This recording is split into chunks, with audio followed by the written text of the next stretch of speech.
परशुराम जी इतने क्रोधित थे कि उन्हें पता नहीं चल रहा है कि राम जी कहना क्या चाहते हैं। परशुराम जी कहते, सेवक सो जो करे सेवकाई। सेवक वो होता है जो सेवा करता है, और हमारे भगवान की धनुष को तोड़ दिया, ये कौन सी सेवा है? जिसने भी इस धनुष को खंड खंड किया शीघ्र बाहर आए। पीछे लक्ष्मण जी सब सुन रहे थे कि भैया हमारे इतना नॉर्मल बात कर रहे हैं और परशुराम जी का क्रोध बढ़ता ही चला जा रहा है। अब लग रहा है राम जी की इनसे बनेगी नहीं। क्यों? परशुराम जी हैं गरम दल वाले और भाई साहब हमारे नरम दल वाले हैं, इनकी हमसे अच्छी बनेगी। लक्ष्मण जी ने राम जी से कहा, थोड़ा सा आप पीछे हटिए, मोर्चा हमें संभालने दीजिए। लक्ष्मण जी आए और परशुराम जी से कहते हैं, बाबा इतना क्रोध क्यों कर रहे हैं आप? इतना क्रोध क्यों है आपका? बहु धनु ही तोरी लरिकाई। अरे ऐसी ऐसी धनुष तो हम लोगों ने बचपन में न जाने कितनी तोड़ दी, फिर तो एक बार गुस्सा नहीं किया, एक बार क्रोध नहीं किया, फिर इस धनुष पर इतनी ममता क्यों आपकी? परशुराम जी कहते, मूर्ख बालक, तू उस बचपन की धनुष की तुलना इस धनुष से करता है? लगता है तेरा काल तुझे पुकार रहा है। तू जानता नहीं मैं कौन हूं, तू मुझे पहचानता नहीं मैं कौन हूं। लक्ष्मण जी ने कहा, बात तो सही है, मैं आपको वाकई नहीं पहचान पा रहा हूं, अब आप ही अपना परिचय बता दीजिए, आप कौन है? परशुराम जी का क्रोध बढ़ता ही चला जा रहा है, बढ़ता ही चला जा रहा है। राम जी आए, परशुराम जी से फिर वार्ता करते हैं। लक्ष्मण जी फिर पीछे से खड़े होकर के बोल दिए, बाबा अगर इतना ही आपको प्रेम है धनुष से तो जोड़वा क्यों नहीं ले रहे? किसी को बुला के बोल दीजिए कि जोड़ दे। और मेरे भैया ने धनुष नहीं तोड़ा, छुअत टूट रघुपति ही न दोसु।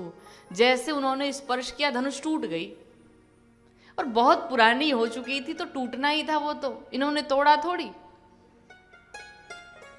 लक्ष्मण जी को देख करके परशुराम जी अत्यंत क्रोधित हैं। विश्वामित्र जी से कहा, विश्वामित्र अपने चेले को समझा लो, वरना आज इसका काल इसे पुकार रहा है। राम जी ने कहा, सरकार अरे ये भी दूध मुहा बच्चा है, छोटा सा बालक है, क्यों इतना क्रोध कर रहे हैं?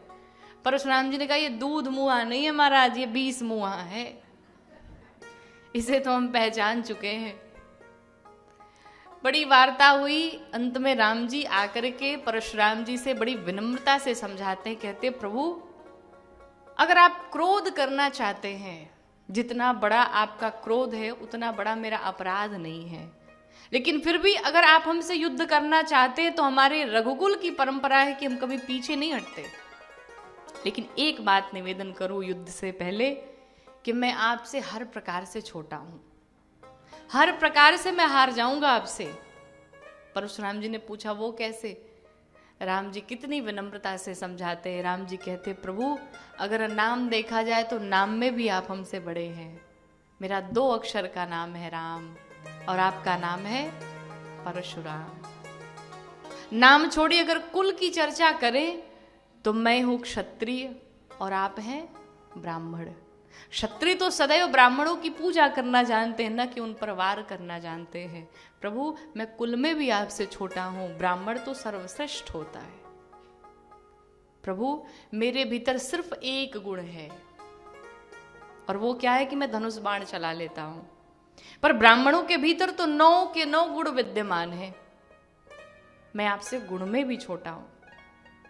और सब तो छोड़िए, अगर मैंने आपसे युद्ध किया तो भी हारूंगा, नहीं किया तो भी हार जाऊंगा।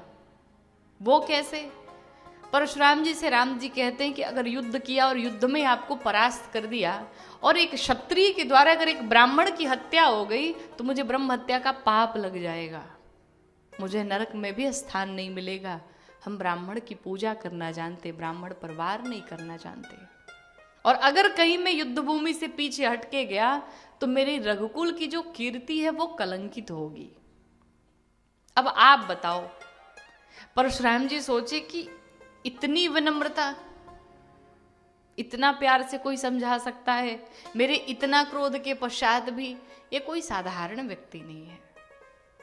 परशुराम जी ने कहा, राम मेरी ये धनुष है, उस धनुष का नाम है अजगौ। अगर आप इस धनुष पर प्रत्यंचा चढ़ा दे तो मैं जान जाऊंगा कि राम का अवतार हो चुका है। अब जिसकी धनुष प्रत्यंचा भी तो वही चढ़ाएगा। राम जी ने धनुष लिया, प्रत्यंचा चढ़ाया, और जैसे ही प्रत्यंचा चढ़ाया परशुराम जी भगवान को प्रणाम किए, 9 बार जय जयकार करके परशुराम जी वन में तपस्या करने चले गए। बोलो भक्तवत्सल भगवान की।